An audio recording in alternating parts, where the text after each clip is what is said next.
Macam yang terjadi kat Almiran yang korang nampak. Soya tumpah dekat sini, dekat ston belakang ni. Mari sini aku tunjuk. Dekat dalam ni pun sama, korang nampak kat tray ni, nampak soya tumpah dekat sini ha. Lepas tu dekat kapet sini, tengok sini. Tumpah kat sini juga korang nampak soya dia. Asalnya customer tu letak tong soya kat belakang ni tau. Bila dia bawa kereta, dia berat, pram, tumpah, habis, luncur ke depan air. Korang nampak, oh kotor dia kat situ. So, macam mana nak settlekan kereta ni?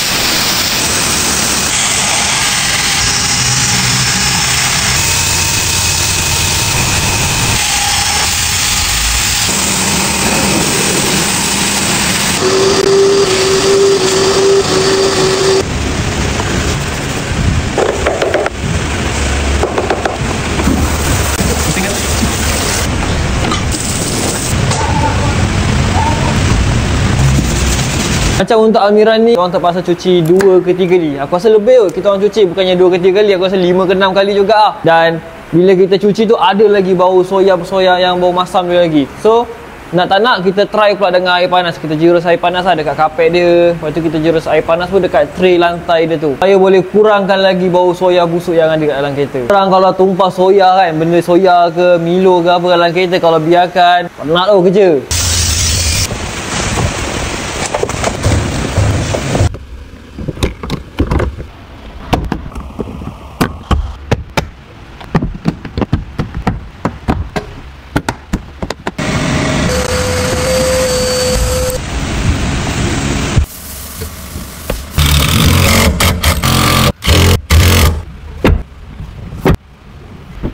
Kereta okey ke tak?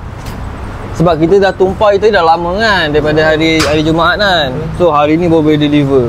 So check dulu lah okey ke tak. Persen hilang tu memang agak jugalah. Susu dah letak kan. Bakso yang ni kan susu. Kita tengok depan, belakang. Semua kita dah bersihkan dah.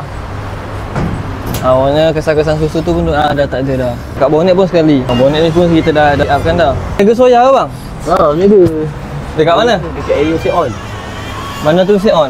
Dekat depan Street Mart Suakasih. Street Mart Suakasih? Niaga kat sana? Dah lama dah niaga? Dah 3 bulan lah macam tu. Oh baru lagi lah. Biasa buka kedai daripada pukul apa sampai pukul apa? Pukul 12.30 sampai pukul 7. Hari Isnin sampai hari Sabtu. Oh. Kalau datang kedai macam mana? Boleh, nanti follow TikTok saya. Lepas tu nanti saya post semua location dekat situ. Boleh DM saya bagi location, nanti abang boleh. Okey.